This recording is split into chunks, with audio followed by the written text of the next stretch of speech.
Hello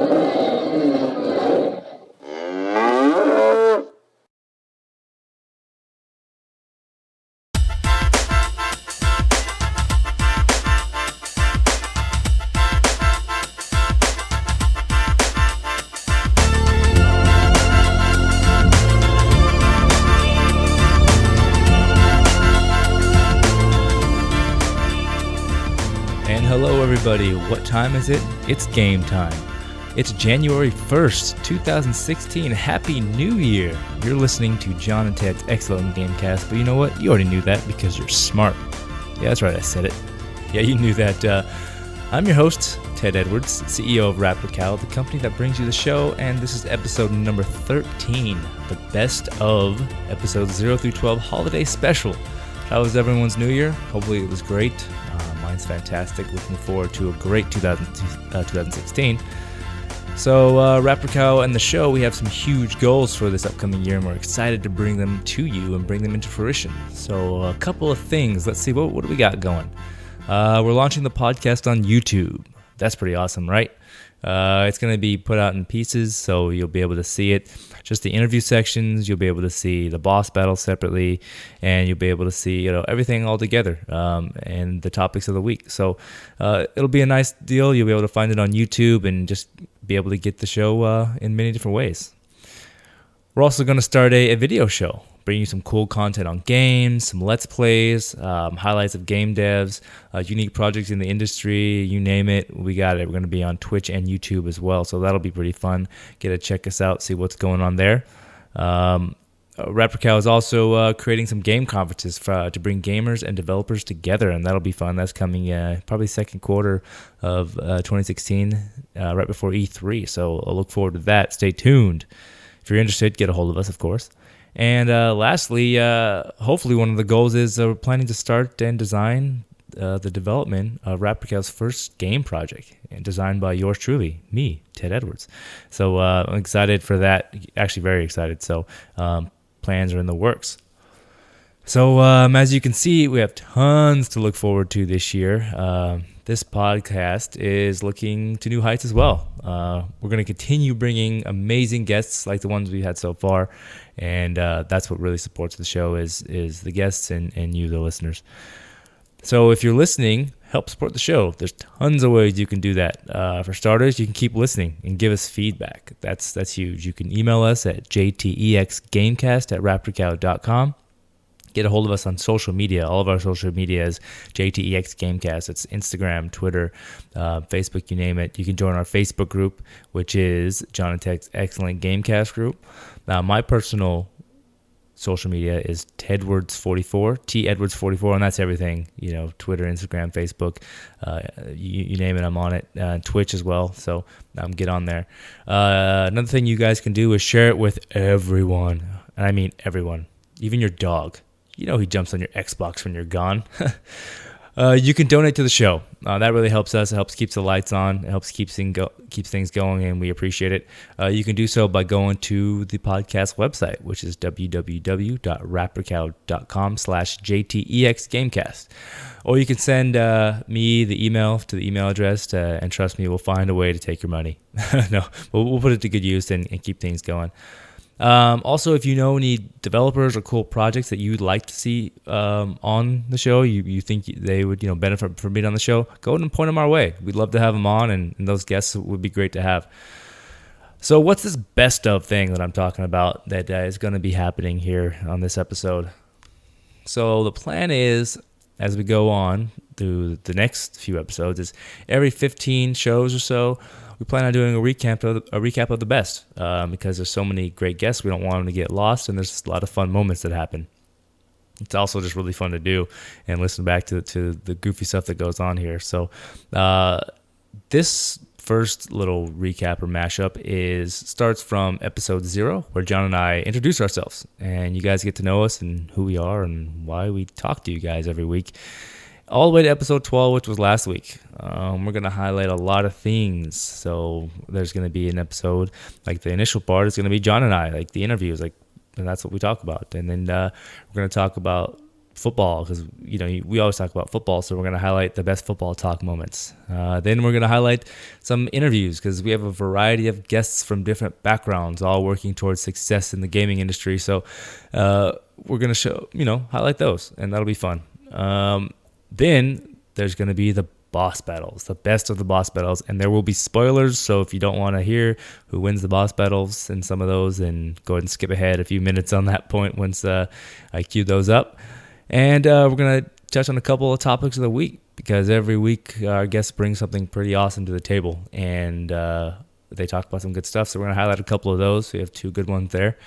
And then lastly, but not leastly, I guess, there's going to be some random funny moments from, the email segments, or just random conversation that happens that, of course, we like to have a good time on the show. So let's get into it, shall we? We're going to start off with some, let's see, what do I want to queue up here first? Yeah, let's start off with a little recap of John and Ted, of episode 0, of us getting together and talking. So check it out, and we'll check back soon. On this show, we interview developers and other interesting characters in the industry, giving you a truly unique perspective on gaming from the minds of an ex-NFL coach, that's me, and a blind computer programmer. I'm here. Which is me. Yeah, that's John. So I'm your host, Ted Edwards, and I'm here always with Jonathan Nadeau. What's up, my man? Oh, not too much. Everything over here is normal as it usually is. It's always hectic and busy when you have 5 kids. That's how it normally is. So... Oh, man. So this is episode 0, and we're going to be diving deep into the kind of the reason why we're doing this podcast, what it's about, what we're going to bring you. And 5 kids is not what we're going to bring you, but it's it's definitely something that is, what we have to deal with, or what he has to deal with on a daily basis. So tell us about your family, John. Tell everybody who you are, and kind of a little bit about your background so they can kind of figure it out. Yeah, sure. Like Ted said, I'm blind. I would use the word programmer loosely, but yeah, I am somewhat of a developer. I have 5 kids. I've been married for 14 years. I've been together with my wife for 18 years. I wasn't born blind. I was actually in a car accident at the age of 14, which is what caused me to lose my sight. We might get more into that at some other point. But I used to love sport. Well, I still love sports and football and all that, but I really loved it before I got in the car accident, when I could participate in them, which I still kind of do in a weird sense, and we'll get into that also at some other point. Let's see, what else do I love? I also play guitar, I love music, and I just keep myself busy. I always keep myself busy. That's a great bio. Again, we're going to talk about that a little bit more. So again, this is a podcast about video games, and so I think listeners are already like, wait a minute, how do you intake video games being blind? And so we're going to get into that a little bit more. So about myself, as you know, my name is Ted Edwards, and I have a background in sports. I played football in college, and I was a strength and conditioning coach and sports nutritionist for elite athletes, Olympic athletes, pro athletes. Worked in the NFL, worked with high-level college programs such as Cal, Berkeley, and University of Florida. And I love video games. So it's kind of a funny interplay between being a tough jock and being a video game nerd behind the scenes. So growing up and through life, I've always had that, finding myself kind of moment in where I'm always trying to kind of either hide one side or the other, depending on which group of friends I'm with. Like I said, I love all sports. I mean, football is awesome. John and I love talking about football. So all of you video game nerds out there who are like us and you don't like football, I'm sorry. We're probably going to drop a football reference a time or two. That's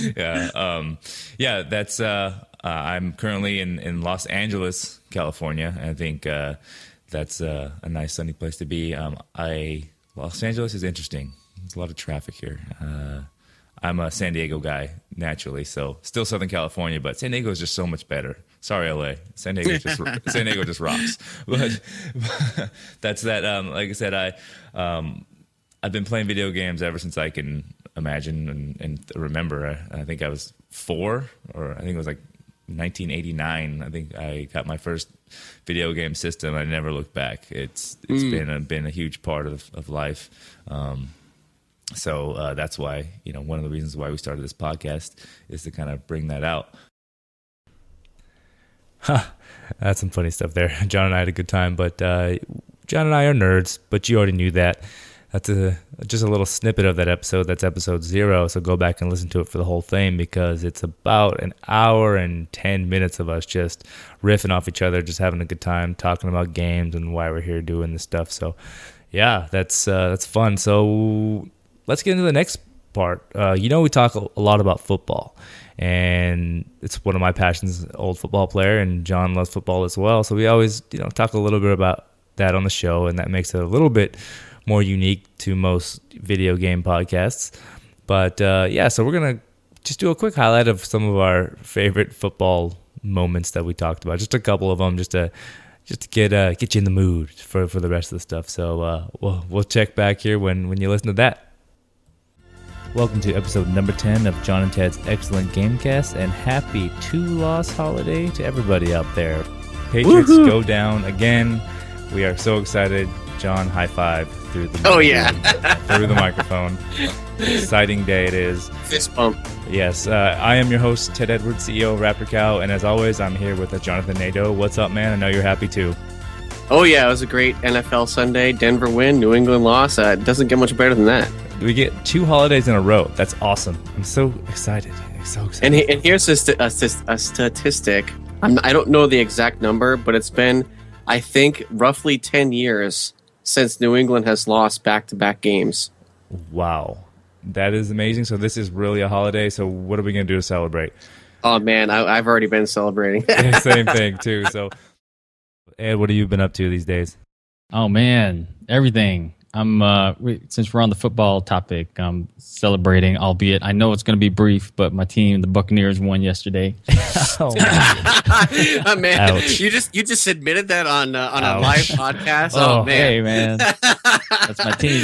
This is recording, I'll tell you why. Just real quick. Please tell us. Explain. Grew up in LA. I was a hardcore Rams fan. I was a kid. I'd like. Every time the game would be blacked out, I'd be stuck on the AM radio, just listening to everything. And then Howard Cosell, Monday Night Football, I was praying like any glimpse, any highlight of my Rams. That's how hardcore I was. And then when they left, you're talking back in the Eric Dickerson days, and Jim Everett, baby. Mm-hmm. Yeah, that's right, man. Vince Ferragamo, all those guys.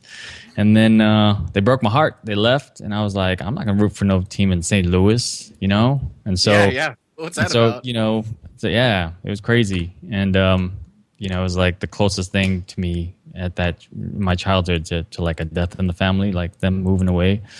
And so I was, I was an artist back then, and I used to love, my favorite thing was drawing football helmets. And my favorite helmet to draw was the Buccaneer. Oh, the old school Buccaneer one, huh? Yeah, with like the little creamsicle orange and all that stuff. Yeah, man. Oh yeah, dude. So we're talking Vinny Testaverde days. That's right, man. Eric Rhett, Oh, yep. I'm sure you were happy back in the Gruden days and the Brooks days. Oh yeah, John Lynch. Oh yeah. We were the worst team forever, right? But then, all my friends out here are Raiders fans. When we won the Super Bowl against the Raiders, I think I walked out. See, I was a Raiders fan then, so I was really mad at Gruden and everything at the time. So that wasn't too awesome. But I did like Warren Sapp and the whole crew, so I was all right with that. Oh yeah, there's no more 0 in that column, so that's always a great thing. Hey, they're always 0 in my book. I heard Brock got in trouble though for having a weapon on the field. Oh really? Yeah, his arm, huh? Like cannon, right? He had a rocket launcher. Yeah. Oh, zing! Wow, coming out of the gate quick like that, huh? All right, Jimmy. We gotta up our game. All right. I know, seriously. Jimmy, who's your team? Seattle Seahawks. Oh no, you're a Seahawks guy. Name Russell. Last name Wilson. Oh man, see, well, I went to high school in Washington, so all my friends are big Seahawks fans, and I'm not a Seahawks fan at all. I don't like them. I like Russell Wilson a lot, but Ted, aren't we supposed to vet these people before we let them on? I know, like seriously, this is, like we have a Pats fan coming on here sometime soon. I snuck in. Man, remember Velas? He's a Pats guy. He grew up in Massachusetts. Oh. Hey, you remember how we're trying to screen everybody to coming on? We finally we have a football fan here. Hey, Mitch, who's your team? And I mean, it's unfortunate you're a Broncos fan, John, because my Chiefs are just gonna just knock your guys' people out. Oh No. no! You know, Kansas City Chiefs and Alex Smith. I mean, our running backs are dangerous. I mean, I do feel a lot better now that Peyton Manning's out of the picture. Osweiler hasn't looked so great. What do you got for me? Ooh, shots fired. Yeah, he's getting back in his groove. I think he got too cocky taking out the Patriots. So I think reality hit him, and now he's got to pick everything back up, and hopefully we can win these last 2 games. Here's a fun one. Hi, John and Ted, and I guess this is to you too, Tim. If you were a monster in a video game, which one would it be? And this is for Christina from Poway, California. John, who would you be? A monster in a video game? Oof, man. Wow, that's tough. I'm trying to think of some monsters in games I played. I would be Tom Brady. Yeah. Fantastic. Good answer. That's a terrible, disgusting, horrible monster. That's probably the worst one ever. That's the worst one I could think of. So pretty good. Good one. Tim, what do you got?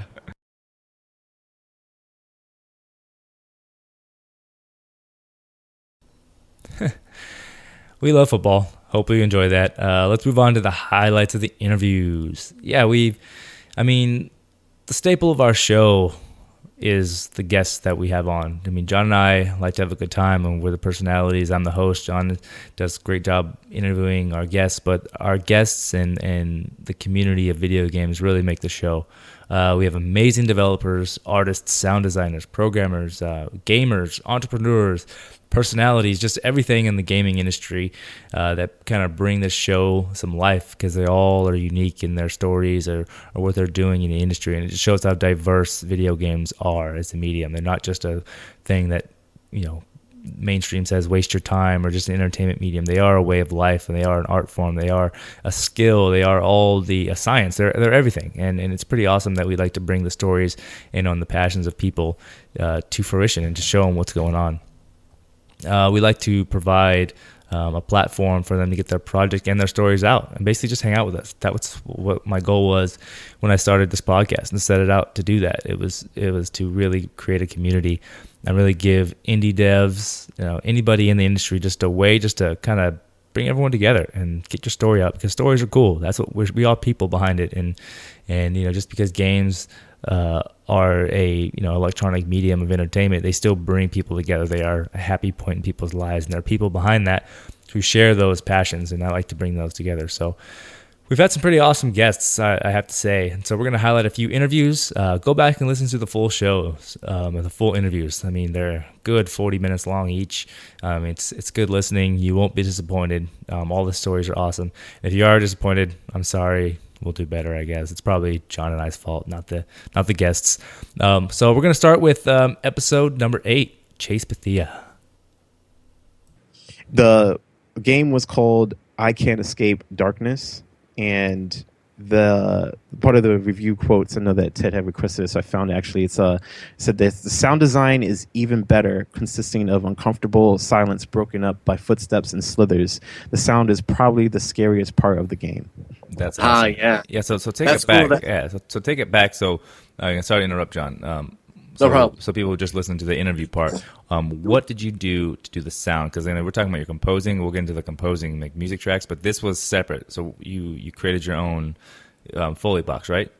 Yeah, I created a mini Foley stage, and the reason I did it is because I was talking to the developer, and he was saying that he was probably going to use like some free sounds, from a couple, websites that don't do that. Freesound.org. Yeah, that, or there's other ones out there and stuff like that. They pay like a couple bucks too or whatnot, but it wasn't going to have an identity. It wasn't going to have any character. I asked him, how is this going to stand out, from Soma or from Amnesia or Five Nights at Freddy's? What was going to be the identity that people are paying their money for to have an experience with? And so I decided that there was also like a limit on my end with like sound libraries that my audio peers use, from different sound libraries out there and other things that I couldn't get. Like I couldn't find an ancient ruined door the way that it's depicted to me in the game. And so I was like, okay, I'm going to have to create this. Cool. Like that's going to bring, some really fresh approach and creative ideas to this entire project. So I was like, you know what? I'm going to make my own footsteps. I'm going to create my own blob sounds. I'm going to create my own stepping on veins, like squishy type of experiences. And hopefully people, will like it. And I just went crazy and did all of that, to create the atmosphere for I Can't Escape Darkness. That's really cool. What types of things did you use to make those sounds? Like let the listeners know some of the. I think you mentioned maybe before the interview how you use like wet towels and like stuff like that, right? Yeah. So I mean, I wish you could play some samples. That'd be cool. Yeah, I was thinking I could play some examples. I'll do a brief description. So I have. So there's a blob in the game, and the blob is like wet. There are a couple different blobs, like a vine blob and an actual like another blob. And so these things are like really disgusting. They stink, they hit you, they poison you. And I was like, okay, this has to be like grotesque. So what I did was I took some wet towels. I just went outside, hosed them down, put them in this little like storage bin, and then to hold them there. And then I put them on concrete blocks because in the game you're in a cave and you're walking on stone.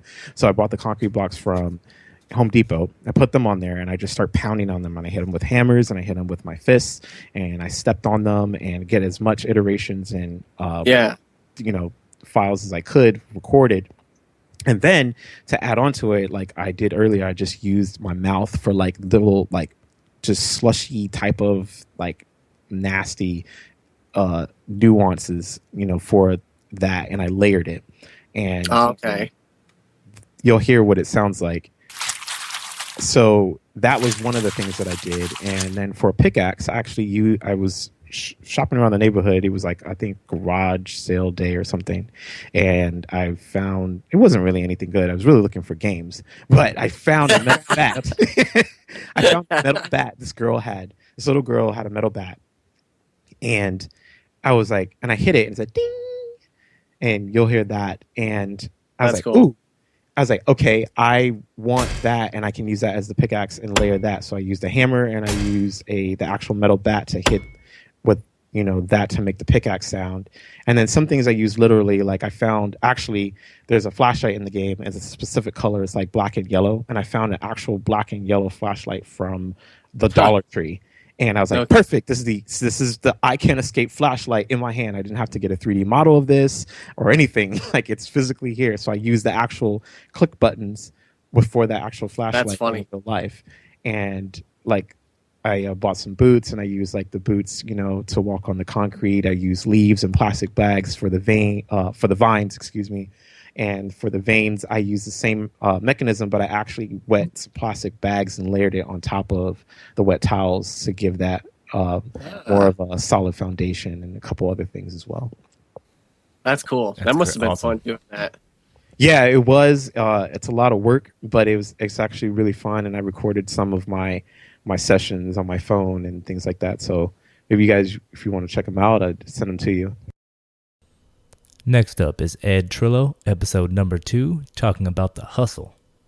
So yeah, I want to jump in here and kind of, as a good segue, you have the coolest thing you worked on, again, as a project, but you've also done a lot of, quote, extracurricular projects, and we'll see if you want to talk about a couple of these. We're going to talk about the hustle, because as we know, as I know at least, Mr. Ed over here is a career hustler, and I love him for it. It's awesome, because I am myself, so I can... that trait is very, very good in my eyes. So I want to hear a couple of your old hustling stories, if you want to talk about them, like maybe like the WoW story, you're hustling with on Atari and, getting games. So if you want to give the listeners a little bit of insight into the window of the Wild Wild West, listen to these stories. It's pretty awesome. Yeah. Before we get out of here. Yeah, I'll talk about it. So, back when EverQuest, started, we played Ultima Online, and it was a cool experiment. But then EverQuest came along, and it was like, wow, 3D. The first kind of art, because I was really into RPGs, and it was like this was the holy grail back then, right? Being in RPG with other players, and so we got into EverQuest pretty heavily, and sometimes we'd go into this new zone, and it was.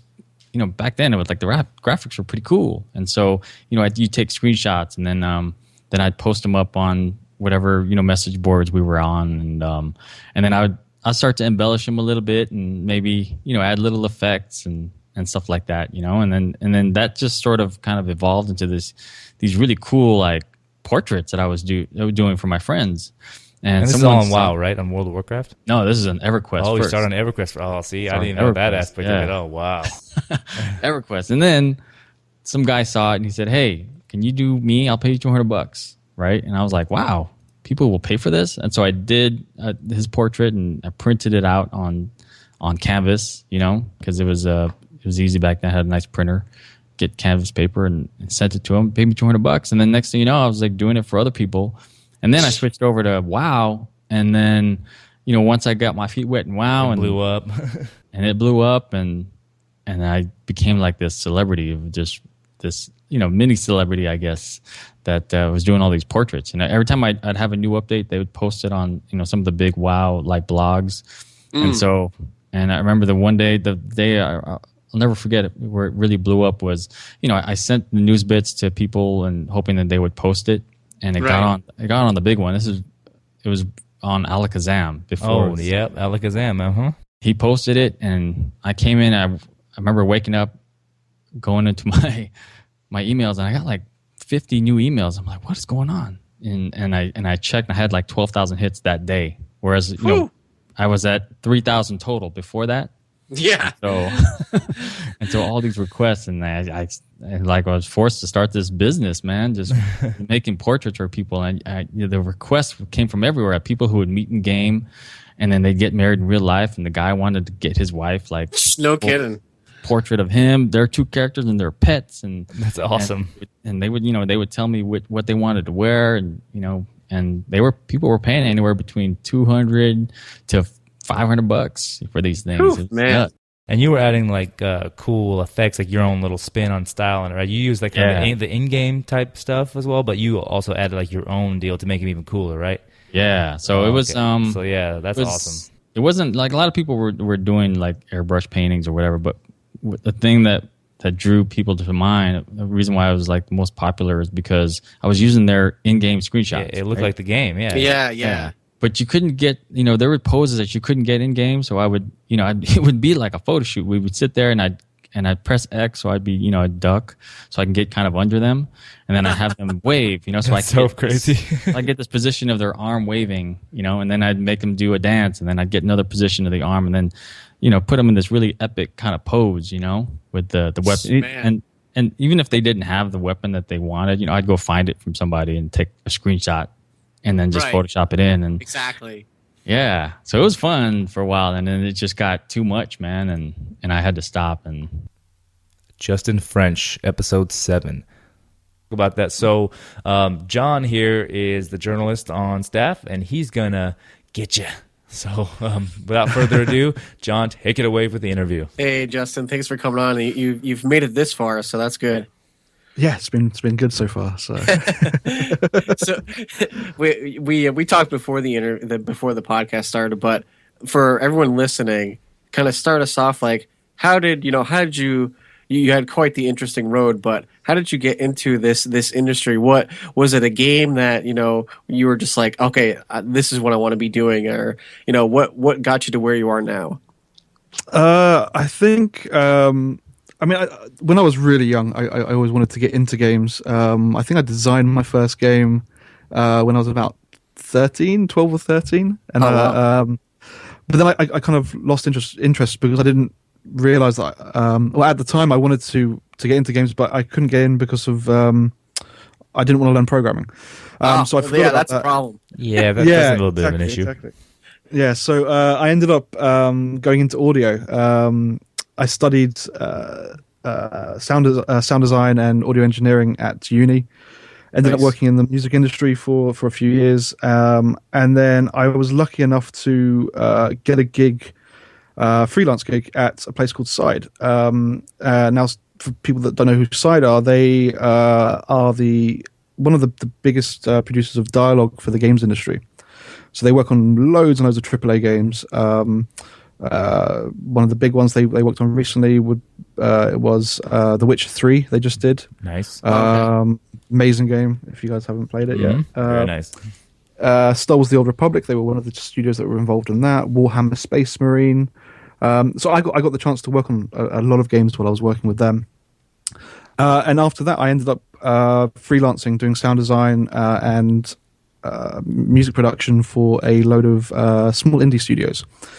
And things didn't really work out that well with those studios. They weren't like the most organized bunch, which is kind of an issue with a lot of the indie scene. And I thought, well, what the hell? Why don't I start my own studio? I'd try and find a really good group of people to work with. And I did. And 3 years later, we're here. And Nice. Doing well, actually. I mean, I've got pretty much the same core team I've had for the last 3 years. And they're a really talented bunch, really talented bunch. And now I'm doing a real mixture of stuff. I mean, I'm still doing the sound. I'm doing game design. I'm doing all the business stuff. I'm doing all the marketing stuff. Oh, so you're saying you're an indie studio? Gotcha. Yeah, everything. Jimmy Vossler in episode number 9. So again, earlier in the episode, you mentioned how you just had kind of various jobs and stuff, and now for the past few years, you got into programming, like into developing these games. So when you're playing these games like Final Fantasy, or when you started playing the PS1 or PS2 games, was there anything about those that you were just like, yeah, someday I'm going to be like developing these or like involved in them, with them, the creation of them? Was there anything like that gave you kind of that aha moment that said that's where you want to be someday? It's funny. I never had that aha moment when I was a kid. Never had it through high school or college, even. To be honest, I'm one of those kind of people that I think I'm coming into the fold very late. I really envy those people that kind of figured out where they wanted to go early on and got all that development experience leading up and, maybe into their teens and stuff. Yeah. But it was never an option for me growing up. I mean, I was a military brat. I was surrounded by the military. Every one of, my family was like, making games as a career was never an option. Right. And not because they were like forcing me to be one thing or another. It's just, it never was talked about as an option. I just thought they were magical. I thought they came out of thin air. I hear you. No, I hear you. Same. And so I kind of missed that like calling, so to speak. So how did you? I mean, because you mentioned you caught sort of like that acting bug like 5 years ago. How did you transition from that into like? How did you all of a sudden, especially with no? I just woke up one day. Yeah, especially with no, quote unquote, sort of developing skills. Because I mean, you said you're in kind of an IT solution sort of background, but obviously you had to learn like C# and some other stuff if you're doing Unity. So Right. How did you go from sort of that acting bug and then just waking up being like, I feel like learning how to program C#? Yeah, exactly. Well, I mean, it was, if you really like go back and look at it, it kind of was like that. But there's definitely some things that happened that led up to that made me make that decision. I like I said, I never really thought of making games as a career, but I knew entertainment was right for me. And I knew that was like, I wanted to be either an entertainer or create content or, I mean, that's kind of what it came down to. I knew I could do it. And that was my calling, so to speak. And then I came out to LA, and like many people, fairly quickly got disenchanted with Hollywood. Oh, yeah. And I think most people that move out to Southern California kind of either have a story about that or know someone that has a story about like coming out here and just being like, what is this place? I don't understand it. And I mean, it's not, I'm still in the business, so I'm not saying that like completely negatively, but I definitely had a moment where I was like, because when you come out here, you have these ideas. You're like, I'm going to be a producer, or I'm going to be a director or an actor. And and then you get out here and you start doing the job and you meet people, and I started meeting producers and working for producers, and I said, I don't really want to do this. Exactly. This isn't really very fun. Yeah. And so that's kind of what happened to me. But then I remember I stayed in touch with a good friend of mine who's my development partner now, Joey Labonte. He's an amazing developer and coder. He's the guy that I started Trollbird Studios with, which is our game development company. I stayed in touch with him when I moved out here. We worked together at Northrop Grumman as software testers years before. I actually made the move, and we just stayed in touch, and we started to do projects together. And we both are gamers, and that's kind of what brought our friendship together. Okay. And I said, I finally kind of sat down and I talked to my wife a little bit about it. I talked to him about it. I said, man, I want to make content, but I don't necessarily feel like television and film is the content that I want to make. I think I want to go interactive media. And he basically said, yeah, man, me too. Let's team up. And that was 4 years ago. And then fast forward to now, we've got a few projects out there. We're working on some new things. We're prototyping. I mean, we're having a really good time. Episode number 10, Charlie Trin. So then towards the end of Disney, maybe leading up to 6 months or so before you decided to leave, and I don't know if you necessarily knew you wanted to do game school before you left, but kind of bring us to that point of your career. To that point, I had a lot of experiences in producing games. I was at a point where I had developed also original IP for them, for Disney. And that's when I found my calling. It was creating original stories, because I was so used to writing licensed stuff. It's almost like Hollywood, right? You're given these stories, you're like, I know these characters, I'll write another story for this character. But suddenly you're like, do anything you want that you can capture any audience. And that was the beginning, ooh, I can capture any audience? Nice. So after working at Disney for a while, I realized that if I was to start my own original stuff, I had to be outside into the real world to kind of relate with more of the everyday kind of personalities. Just because for me, I love education, and I want to get more into education and not necessarily stay in the entertainment and profit section. Yeah. So, and plus, to work at Disney, if you worked on something while there, they probably had rights to it, right? If you exactly. Yeah. So you had to leave. Again, the ROI conversation was just very difficult for me to answer when I was still looking for my own stories. What was my story going to be that I'm going to share to the world, that I learned kind of all the pieces that makes a good story, how to put the story through kind of the transmedia of social media. And I worked in the marketing part of making games too. So I learned a lot of marketing tricks that got Disney where it's at.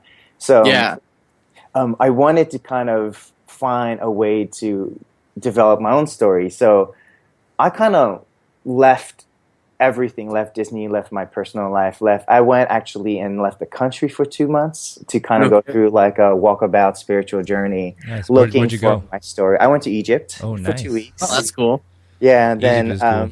Egypt is amazing. Egypt is when we talk about the original storytellers and that still have stories to this day stand, they're one of the civilization that left us stories that we still can't figure out. Right.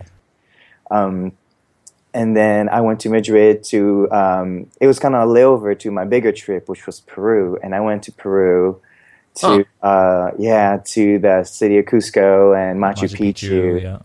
I went to the jungle and did an ayahuasca ceremony, just really looking for who I was, or who I was without the external factors of culture or nationality or ethnicity or gender. And so I was really trying to find out myself and what my story was. And I kind of came back and decided to go. I met a great friend in Egypt, Jude, one of my business partner and also one of my founders at Game School.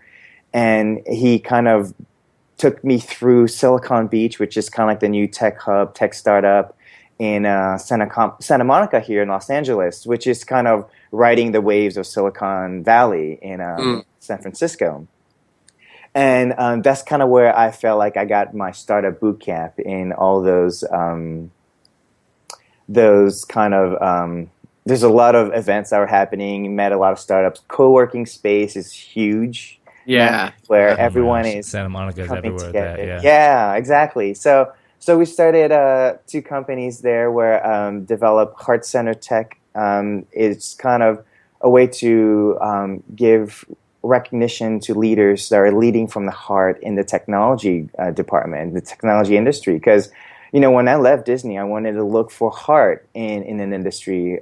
So to me, gaming and technology needs that heart where like we can build anything we want. Why do we build things that make things efficient where we can make things that help people? How do we do social good with our technology? Because we can invent anything we want.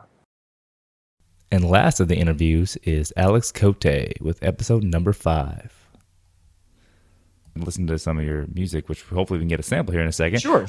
You're kind of like that epic guy. Like it's just like these really epic, great emotional scores that just make you like they tie in so well to whatever is happening, and it's just they're not like blanket epic. It seems to me like they're really focused on like what your project is, and that's really pretty cool.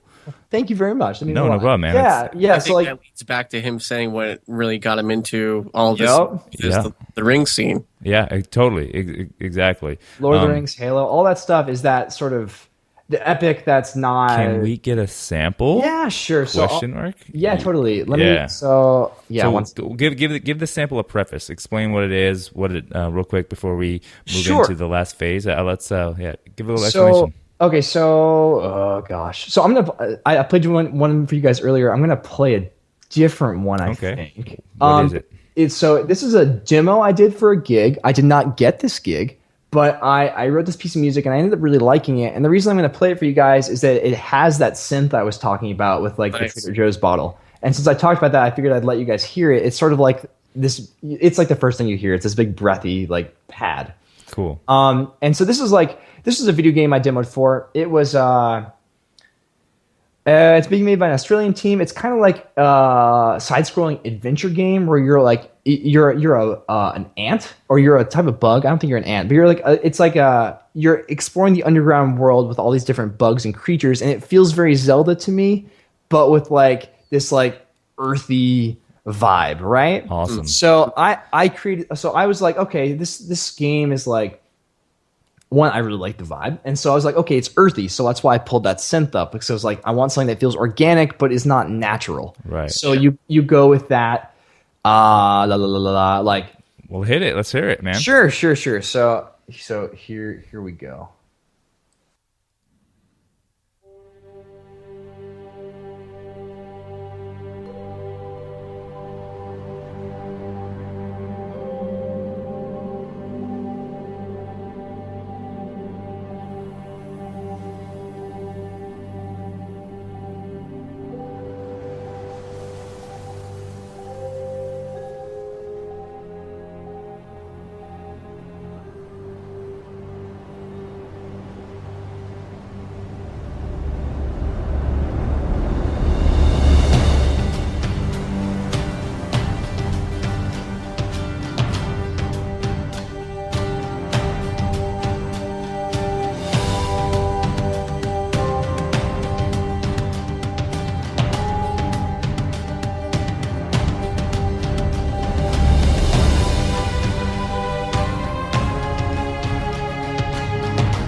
That's pretty awesome, man.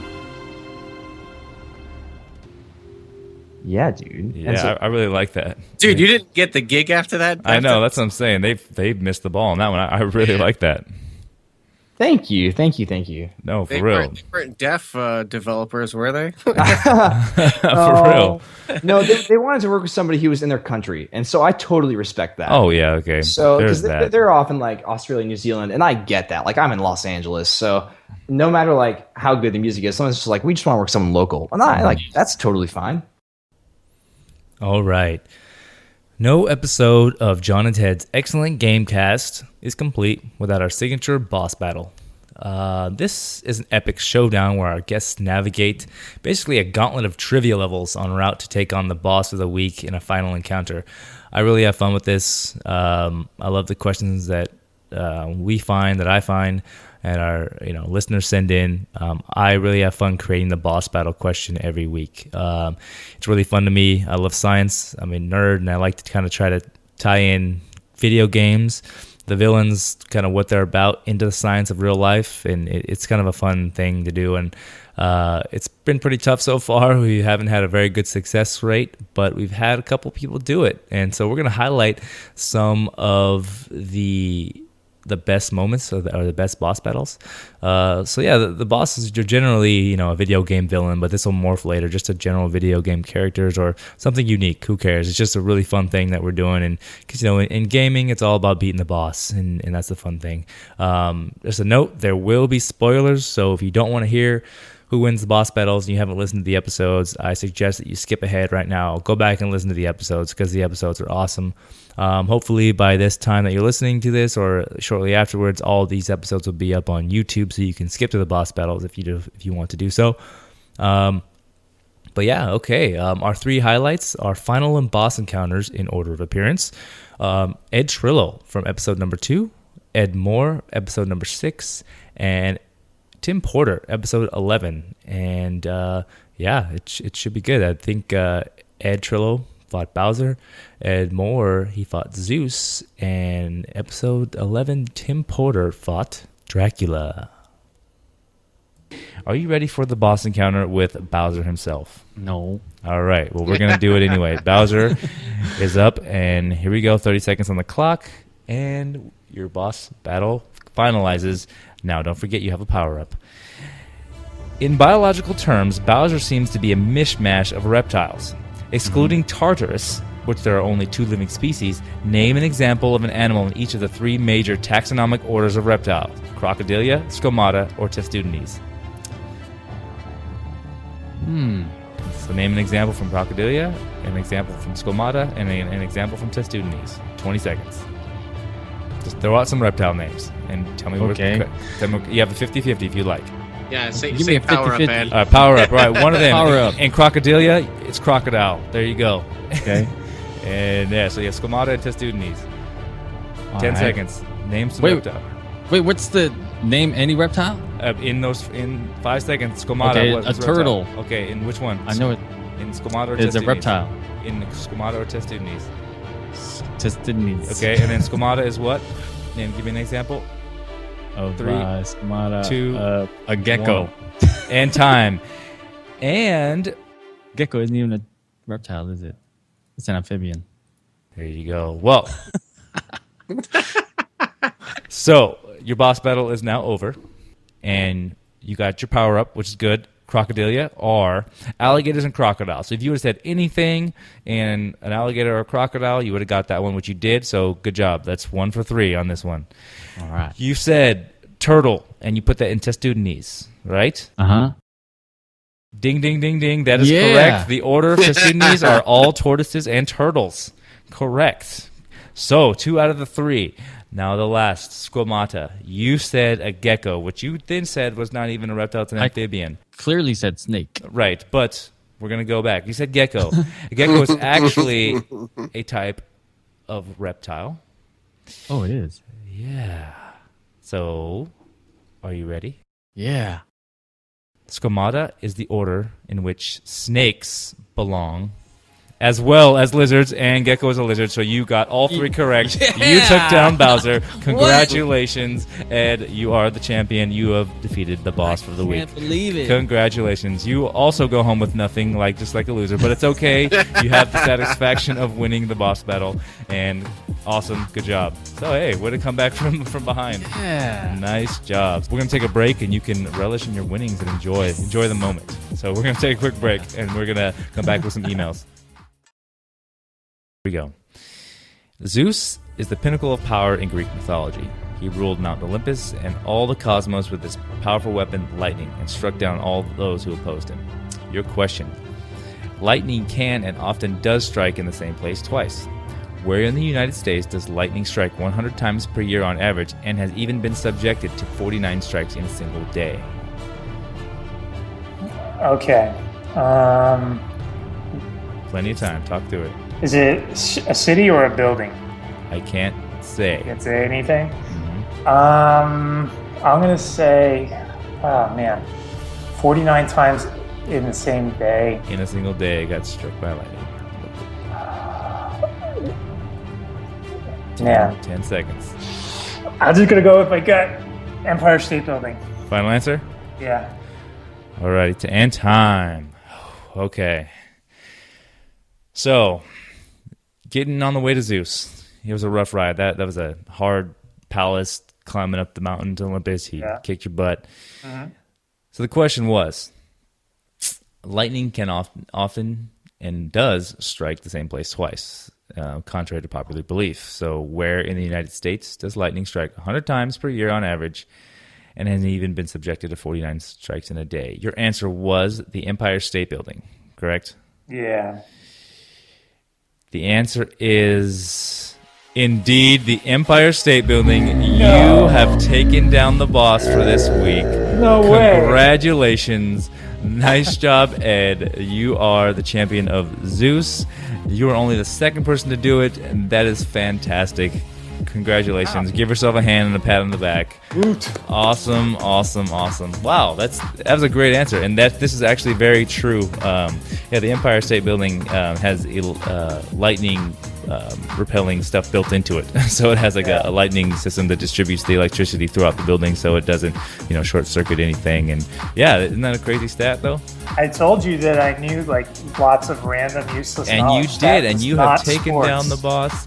So you have finished the boss battle on top with a win. Congratulations. We're going to take a quick break, come back, and you can revel in your winnings, which is absolutely nothing because you didn't get 5 out of 5, but hey, you get the pat on the back, which is great. Yeah. So you mean I don't get the empty championship? Nope, group? 5 out of 5. But hey, we're going to take a break. We'll come. I am. John, are you ready? Oh yeah. Here we go. Dracula is the main antagonist in the Castlevania series and is an extremely powerful vampire. He is known for his ability to conjure fire and take control over animals and also change himself into a bat. All this being said, he still remains an affluent mindset and a lord, as well as the vampiric traits for bloodlust. As a lord with status and wealth, Dracula has a refined palate in his taste for blood. Of the 8 variations of human blood type, what is the rarest in the United States and therefore considered a delicacy? It's AB negative. Man, is that your final answer? It is. And time. Okay, let's break this down. Let's go over blood type real quick. I'm a science guy, right? What are the blood types? We all know this. So we have O, right? Mm-hmm. We have B, we have A, and AB, right? Do you know what the negative and positives are, right? The RH factors? That's the presence or absence of the antibodies on the cells, right? So what is the most common blood type in the United States? Isn't it O positive? Yes, actually I am O positive. So yes, it is O positive. And the universal donor is O negative, right? It's just no antibodies, no nothing. They can give to anybody, right? Yep. And you said your answer was the rarest is AB negative. Yes. Well, I can tell you that AB negative is the right answer. You have beaten the boss this week. Congratulations, sir. Thank you. Wow, everyone give him a hand. Dracula is disintegrating right now. You put a UV light right on his face. Holy cow, that is awesome. We have a new winner. Some garlic in his face. You are staking him with right through the heart. Excellent job. Give yourself a hand. Congratulations, Tim. Excellent. That's hip hip hooray. Awesome. You didn't get 5 out of 5, so you are still going with home with absolutely nothing. But that's okay. You have the status that you beat the boss. That's awesome. Man. Awesome. So, where's your background on that? How did you know that so easy? That's very good. Yeah, he just right away. Oh, I happen to know my mom has AB negative. Well, there you go. See, fantastic. So, you know what? It's perfect. It lined up perfectly. Dracula met his match. So, wow, that's awesome. I love to see it go down. So we have another boss gone down. So fantastic. And it's not all by Eds. It's not all by Eds. We have to raise that stat. And good job. 66%. Yeah, exactly. So, hey, well, we're gonna take a quick break, and after that triumphant defeat of the boss of the week, we can go into emails and get out of here. So we're gonna take a quick break. Oh yes, some excellent showdowns. Wow. So next up are cut-ups from 2 topics of the week. So our guests bring something to discuss every week. These are just teasers, so go listen to the whole episode. Go do it. It's something in the video game realm. It could be fun, happy, serious, a big, high concept, whatever they want to bring to discuss, we discuss. We've had some awesome, great, phenomenal, deep, fun, engaging conversations about this, and it's just kind of something just to get people thinking. A lot of times people are talking about it, or people are not, to get people talking about it. So we have episode number 1, Chris Cluey, a highlight from his topic of the week on AR, and an episode number 3, Veloz Tawari, we have his topic of crowdfunding. Enjoy. I think we've talked a lot of things, and we always do a topic of the week. I think we're going to do a short one today. Chris, did you have anything you wanted to talk about specifically in the realm of games that you kind of wanted to discuss? Maybe something more in the esports realm that you've been kind of working on, or anything? Yeah, so I was actually thinking of doing something on the esports side, but I saw this story that just popped up earlier today from Microsoft's press conference about their HoloLens, their new augmented reality system that they're developing. And let's dive into that. Yeah, no, and it looks super cool. So this article's on Gizmodo, and basically what Microsoft did is they premiered this game for the HoloLens, which is essentially it's aliens, like, they sort of spawn in your living room, and you shoot them with this holographic gun that is on your hand. And so you're telling me that they are messing with my mind? Yeah, very much so. Like it yeah, no, it looks incredible. So you're wearing the HoloLens. For those who aren't aware, the HoloLens is it's an augmented reality system. So what it does is it overlays the reality that is actually surrounding you, your physical reality, with graphics. Right. Well, and that's the main thing about AR. And I actually did a TED talk on this. I think it was like 2 years ago in Vancouver. Is the thing, AR is going to be super prevalent in our society because it's too useful a tool not to be. It's exactly like it literally is a sixth sense. It allows you to access information in ways that you physically could not access information before. And while it's awesome for games, I mean, yeah, being able to shoot robot bugs in your living room, that's amazing. Like the real usage is, like you said, in stuff like surgery, or when you're in a classroom. You know, you can see like the model of something. I know there's companies right now who are doing a mix of AR and VR for architectural firms. Yeah, exactly. Because for an engineer to be able to show a client what something actually looks like versus having them look at a schematic, it's so much easier for that client to then say, oh yeah, that makes sense. That's how we want it. Or no, can you move that arch, 5 feet to the left or whatever? And so, I mean, to see all this happening, as it's happening is just really, really, really cool. And then the gamer side of me is like, and the games are going to be so much fun. Awesome. Like, it's going to be so cool. Seriously. And yeah, I personally am excited. I think AR has a lot more potential as far as getting to a consumer than VR initially. If they can figure out the technology, the only problem is that the technology is very difficult to make usable across a lot of platforms and in different ways. But I just think because AR, again, it has that reality base. Yeah. And VR, I mean, there's a lot of the talk about getting sick and dizzy and motion sickness and all that stuff, and then also being enclosed in the space so you can get robbed on a train if you're wearing it on a train or on a plane. So there's a lot of things that come into play, but with AR and those glasses, that type of deal, I think there's a lot less of that. So that barrier is crossed right off the bat.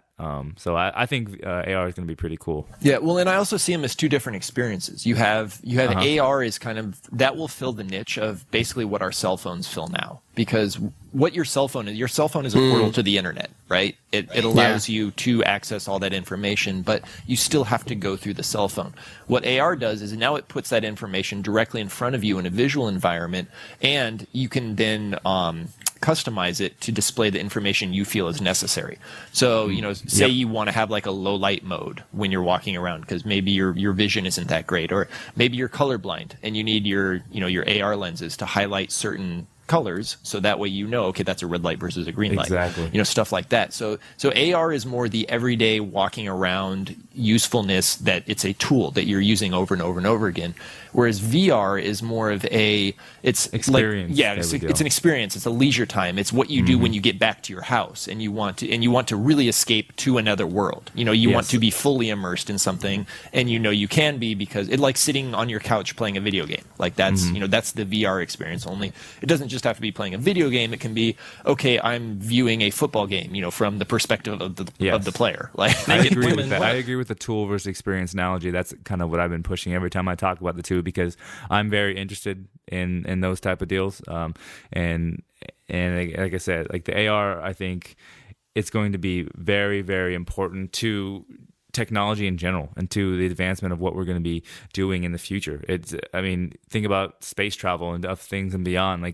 There's things that we as humans just cannot do, and that we need the ability to be able to enhance our senses. And like you said, like having AR as a tool to be able to do certain tasks is huge. So that's the thing I wanted to talk about. So it's and imagine the esports with AR. Oh man, exactly. So they can overlay whatever you want on there, right? So they'll have like an AR broadcast. Like this broadcast is optimized for AR. Put on AR glasses now. well, and then the other thing too is like think about stuff like LARPing right now, right? LARPing is kind of like whatever, people running around with foam sticks hitting each other in the park. But imagine if you look like a knight, right? Yeah, it'd be cool if everyone's sharing the same AR wavelength. Like you could recreate an actual okay, here's a medieval battle, or we're actually having a Counter-Strike gunfight in our park that we're the ones seeing it, and now it's actually our physical abilities running around and moving and dodging and trying not to get hit. So there's a lot of possibilities. Yeah, even pro athletes could use AR to practice and stuff too. Oh yeah, like that. So that was the whole point of my TED Talk, was the idea that since this will be such a useful tool, like it's going to be in football helmet visors. Imagine a quarterback knowing where to throw the ball on the target based on the receiver's velocity and the way they're moving, and based on it's going to be crazy. And okay, you can see this linebacker is moving at this speed, and that receiver's going that speed, so the window is right there. Throw it in 3, 2, 1, boom. It's just like, it's going to be. Or even just identifying the fronts, where it's like, okay, here's the front that they're lined up in. 70% of the time they run this play, 20% of the time they run this play, and 10% of the time they run this play. So now right on your visor, right in your face, and then So now you have that knowledge that before you'd have to watch hours and hours and hours of film to do, and to be frank, the people who still watch hours and hours of film are going to be better because they're going to have the reaction as opposed to thinking about it. But it raises that floor up to where now maybe you're a quarterback who has good physical skills, but you're just not quite grasping how to see, what it looks like out on the field. This gives you a little bit more of an edge to where now the quality of your game picks up, which in turn makes the product more compelling because the games are more exciting. Because it's not like butt fumble happens. What also opens up the possibility for is John's in Massachusetts. It opens the possibility for the patrons to hack the system. Oh yeah, yeah. No, exactly. They're gonna patch themselves in there and like skew all the results. Be like, oh yeah, just hand the ball to this guy. When you're playing in Foxborough, you keep getting static on third down. Exactly. Or they just put a crazy image of something on there or whatever. Yeah, all of a sudden porn pops up in your what? Exactly. No, that's awesome. I'm glad you brought that up, Chris. That's a great topic, and again, AR is going to be huge. We're going to talk a lot more.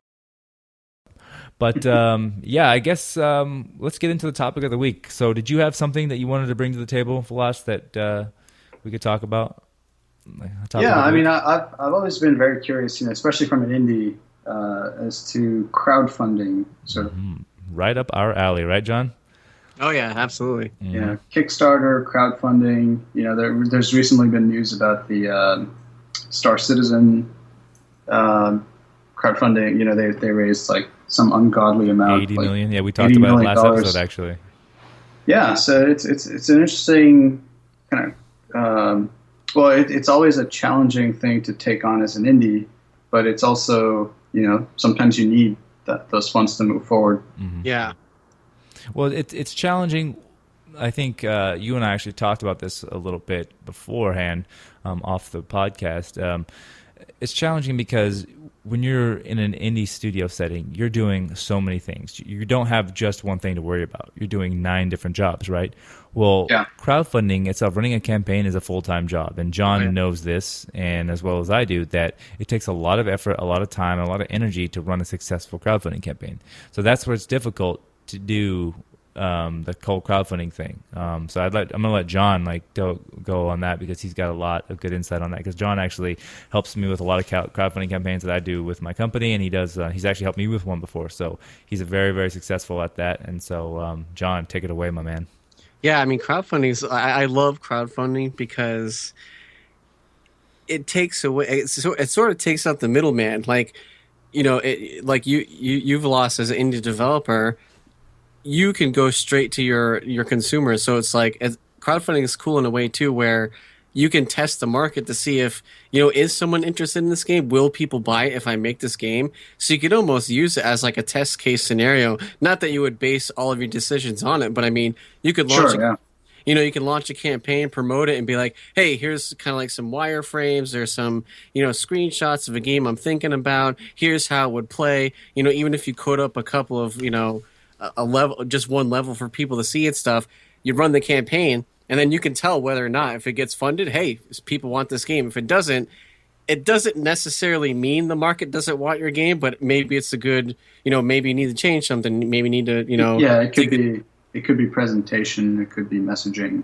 Yeah, exactly. But crowdfunding is so cool though, where there's so much more opportunities now, and. Well, so here's my observation on Kickstarter, and I don't know if this is a real trend or not, but it's just something I think I've observed. I think on Kickstarter, it seems like you need to either present a very high concept, or your game needs to be pretty close to done. Exactly. Yeah. I think if you're somewhere in between as an indie, you're in this like tough place where you've realized some of your idea, but it's in a state that a lot of non-developers would not understand that this is incomplete. Yeah, pre-alpha, they don't really know what that means. Well, wasn't Star Citizen, that was pretty MVP of a state when they ran the campaign, wasn't it? They were in almost nothing. They were high concept. Yeah, they were just selling you. They're selling you this idea that's really appealing. Really, if you're a fan of sci-fi, if you're a fan of and they just caught like wildfire. Yeah, because the thing about crowdfunding too is a lot of people don't realize this, but you'll see these campaigns they launch on the first day. And it's like, whoa, they already raised 20,000, 50,000. Seed wow, money. 7 days into it, wow, they already raised 200% of what they wanted. A lot of these campaigns will put in 6 to 8 to 12 months worth of like promoting and building up a community around the game and just building up all this hype. So that way, when the day comes where they launch the campaign, the horse is already at the bit behind the gate. Mm-hmm. And so when you launch the campaign, the gate drops and the horse comes out the chute. Exactly. You can invest in $20,000 over that time for a marketing campaign. But if your goal is $200,000, and after you pay everything out, you still come up with a net profit. And now finally for the funny stuff. Yep. Last and certainly not least are a funny compilation, whatever you want to say, of our fun topics that we've talked about, whether it's emails or just randomly come up in conversation, just us goofing around because we like to have fun. So these are just a few snippets, but go listen to the full episodes. And we're going to get out of here after these. I think we've sparked a lot of things now, John, with our energy drink conversations. The subject line, asterisk, what the F are we in danger of losing to the Canadians? And then, okay, so Mitch, I'll have you chime in too. It says, okay, here it goes. Hey guys, I might censor this just for it says, "Hey guys." We're playing. So I was listening to the last couple shows, and energy drinks have come up a few times. So I thought I would contribute to the scholarly banter and by saying, "What the F?" Yes, exactly. Beep. Are we in danger of losing at something other than hockey to the Canadians? We all know how tight energy drinks and esports have become over the recent years and how caffeine as a stimulant can enhance gameplay. So what's up with this regulation? And he goes to show here, it says, a Canadian 13-year-old is allowed to have up to 400 milligrams of caffeine per day, but according to the American Academy of Pediatrics, American 13-year-old may only have 100 milligrams.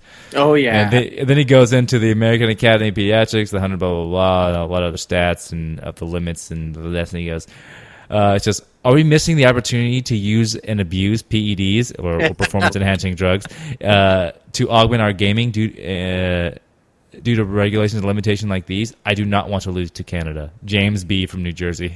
It looks like Fox should have bought a team in Canada instead of the U.S. Hey, right? Yeah, I think that's pretty interesting. I mean, granted, it's for the younger than 18, but there's a lot of gamers under 18 in esports because I thought that was pretty crazy. Like, yeah, no, we don't want to lose to Canada. Come on, like at hockey, that's fine. I mean, but if they're Canadians, come on, from Canada, like really? How you doing, eh? What you talking about? Sauerkraut, they're oozing over us like maple syrup, you know. Yes, gross. They're all sticky and all nice. I do enjoy maple syrup, though. I mean, they did get something right. They did. They got a couple things right. Maple syrup and maple syrup. And mayonnaise. I think they're also to blame for people putting mayonnaise on hamburgers. I'm gonna vomit.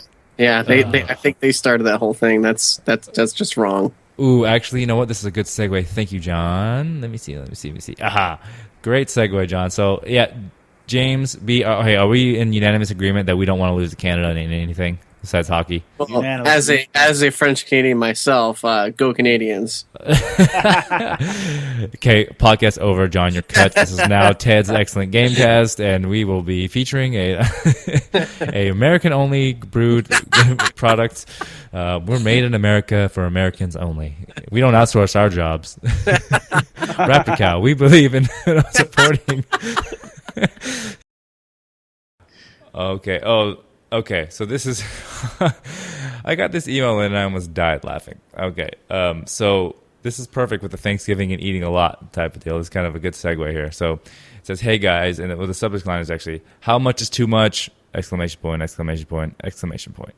And it says, hey guys, what is the adequate appropriate or acceptable, insert another adjective with a, for the amount of times you should have a successful bowel movement in a day?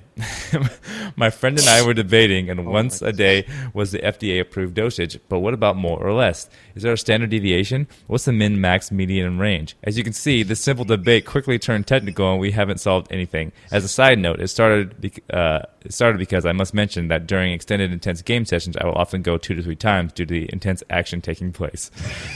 Donnie from Mesa, Arizona. Wow, nice. There's a lot to unpack here. So, okay. Hey, he's not proud. No shame in him, man. Right. Okay. So, okay, we got to get our daily adequate of quotient of poop talk on the show. So here we go. How much is okay? So the FDA dose is once a day, right? Standard deviation. Like, what are we thinking? Like, what is like the minimum? If you don't go once a day, what's like the minimum max day you should wait? Like one, like every other day max. if you're eating a lot. Like I think technically you're supposed to be worried if you go 3 or 4 days without going. Okay. So 3 or 4 days. Well, the amount of food I consume, if I didn't go for 3 or 4 days, that would be very dangerous to the human race. Yeah, you'd probably blow up. Yeah, that would be really, really bad. Yeah, I have a buddy. I'm going to call him out. My buddy Brandon. He's the offensive lineman. He used to play for the Chargers. He's, 6'6", 6'5.5", like 340 pounds at his heaviest, like 330 when he played normally. But he goes maybe 5 times a day. And it is disgusting. And even in college when we were kids and we were roommates and everything, and we're 30 now, and he was just atrocious at that. He would just always be in the bathroom. Like, dude, what are you doing in the bathroom? Oh, I'll put him on blast too. He when we were roommates, he broke my toilet seat 3 times. Ooh, nice. Oh, you have a 300+ pound man sitting on your toilet like 6 times a day. It's the toilet seat's gonna give out. It's gonna crack. Yeah, it's gonna wear out. But yeah, I digress. The other part of this is, what games is he playing? Yeah, that's what I said. Like, what games is he playing? What's getting him so excited? Yeah, like what is he playing? Silent Hills and jump scares? He's like, oh, I gotta go. Oh my goodness! Like seriously, like what games would make you like have to like go to the bathroom? Like I'm trying to think like from intenseness. I mean, when I was playing Prince of Persia: The Warrior Within, I was pretty stressed running from the Dahaka. I'm gonna say, I sweat the freaking I sweat a lot joysticks too. off. I just sweat the joystick like material off. Oh, it's you did gone. the top part of the nubs? Oh. Yeah, I sweat it off. You're on PS3 then, huh? You have PS2. PS2. I mean, so, yeah. Those used to do that all the time. Yeah, you rubbed them off. Yeah. But I didn't use the bathroom. But it was pretty intense. Yeah, like I'm trying to think if there's any other situation in life that would make me like be that stressed out where I just have to go to the bathroom. Sports games. Maybe? I mean, sports, but any other situation, like what other situation, like I'm gonna crap my pants. Like what other situation in life that makes you that stressed out that you got to go to the bathroom? Actually, my sister, I'm gonna call myself out. My sister will have she can attest to this. Whenever I see my sister, like we see each other a couple times a year. She's in Florida, but whenever I see her, we'll end up doing something. It'll be a few days. We'll have to go to the store or something. But whenever we go to Target together, I have to go every single time. I think my body is conditioned like the little bell, and the training the dogs. Like when I go into Target with my sister, yeah, exactly. But it has to be with my sister like every single time. I'm like, where's the bathroom? I gotta go. I'll just disappear, and she'll know, and she'll be stranded in the middle of Target waiting for me to find her again. I'm like, she's like, you went. I'm like, yeah. Oh no! Wow, that's a little TMI. So Donnie, I think our answer is. Do you go every day? Just go. Just go when you gotta go. Like if you're going, okay. This is healthy, right? Here we go. Here's my official diagnosis or my official recommendation. Like John said, the minimum, if you go 3 or 4 days without going, like anything more than that, you got a problem. Okay. Yeah. Now we're going the flip side. That if you're like Brandon going 5 to 6 times a day, you got a problem. So if you're in that range of what is it, 0.3 times a day, 0.3 to 5, you're good, right? So just be happy and don't complain about it too much, right? Just rock and roll. And also make sure your game you're playing has a nice pause button, because 2 to 3 times during a game session is crazy. So make sure you wash your hands too. Oh yeah, please do. Yeah, that controller, that controller is terrible. And we're not alone, John. We have an awesome guest today, a Bradley Cooper lookalike, self-proclaimed, I might add. We have Jimmy Vossler. Hey, guys. Hey, how's it going? What's up, Jimmy? I'm not... so I've been told I look like Bradley Cooper, but the thing is with Bradley Cooper looking like him, I kind of have like the hair from Limitless, like before he took the pill. Oh, wait. And then like the beard from American Sniper, so I just scare people. Oh, wow. So that's a great combo, I guess. I mean, hey. No, it's a terrible combo. But if you had to cosplay one Star Wars character, who would you be? Ooh. Gun to your head. You had to. Man. Tim, what do you got? I said Princess Leia. Princess Leia? Oh, nice. Oh, yeah. Slave outfit and all. That's Ooh, okay. Bikini and everything, the gold bikini. Yeah, you got it. Okay, nice. Okay. All right. The mental image that I was not expecting right now. I see you in a totally different light. So when we hang out at the meetup here soon, I'm going to look at you like Princess Leia, just so you know. Yeah, have the gold bikini, the chain on her. You know? Yeah. Nice. I would be probably Jabba. Ooh, yeah. Yeah, because then I could hold a chain on Leia. Yeah, Tim. Go. and stick your big tongue out and. This is not going good. Yeah, well, hey, we've already got the cross dressing. Mitch, what do you got? Favorite condiment? Well, hot sauce doesn't count, does it? Oh yeah, it does. Totally does. Anything that to hot sauce, salsa, thing like that. But which one specifically? I like Frank's. Oh man. Okay. All right. Mm-hmm. That's not good. But all right. No judging. No judging. No judging. But yeah. Okay, Mitch, what's your favorite condiment? I'm from Kansas City. Barbecue. Me too, brother. Like mine's actually a hybrid between you guys. My favorite 2 condiments are Sweet Baby Ray's barbecue sauce. I like it. And Tapatio hot sauce. Tapatio hot sauce is a hot sauce made right in Tijuana, right across the border. It is the best hot sauce on the planet. It has flavor. It's not just so spicy it burns your face off, and it's not so salty that it's disgusting. It has an actual delicious flavor. That's what I don't like stuff that's just hot for the sake of being hot. It's got to have some flavor. Yeah, like Louisiana's hot sauce, it's disgusting. It's so salty and like zippy. It's just gross. Or like stuff that's like just like ghost pepper stuff that just burns your face. Yeah, you can't enjoy your food. Yeah. No, like Tapatio has a good zest. Oh, it's the best. It's the best hot sauce you can buy. I miss my hot sauces. I can't. As I'm getting older, I'm learning I'm not so invincible.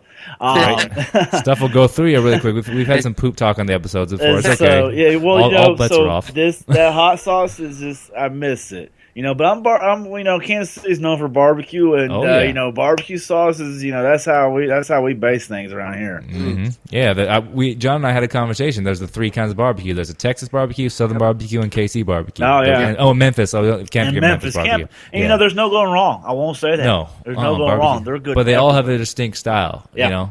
What's the KC style again? Right? Isn't it like the sweet, sweet smoky one? Yeah.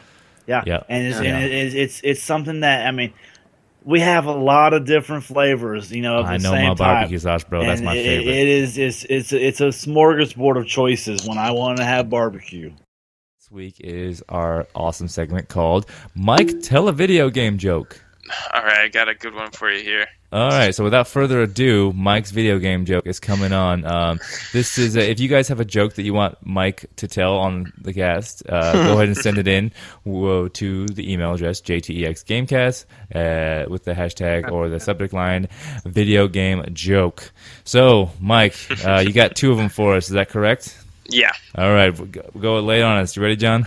Oh yeah. We're also the judges on this because if he fails, then he loses. So okay. All right. Ted, you'll like the first one, Ted. Mm-hmm. Okay, what did Zelda say to Link when he couldn't open the door? Try force. Austin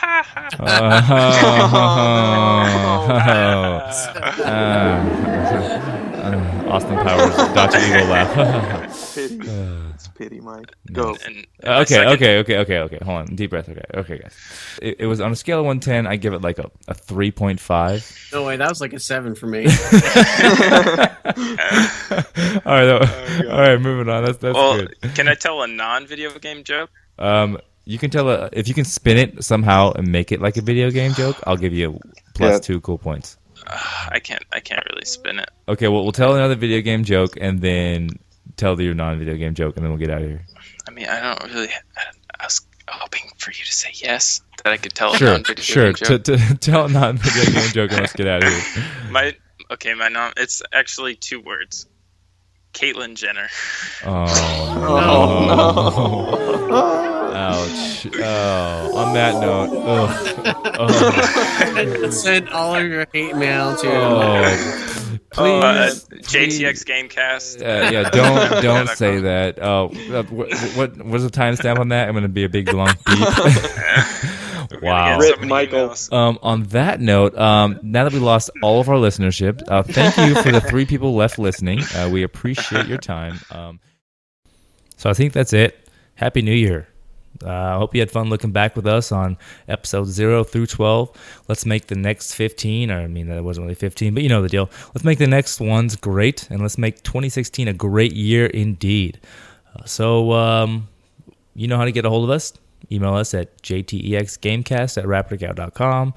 JTX Gamecast is all of our social media handles. I am at Ted Edwards 44. So TEDWARDS 44. Tedwards 44.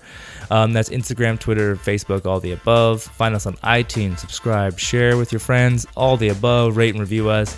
Go ahead and go to the podcast website, which is raptorcow.com/JTEX Gamecast. Check us out there. You can donate to the show. You can comment on stuff. You can support. Whatever you want to do. If you want to be a guest, come on. We love to engage with you. We hope you enjoy. And next week, we're going to have a fresh new batch of guests coming on. We have some good ones slated for this early part of the year, and we hope you've had fun. Until next week, game on. And if John were here, he would say game over.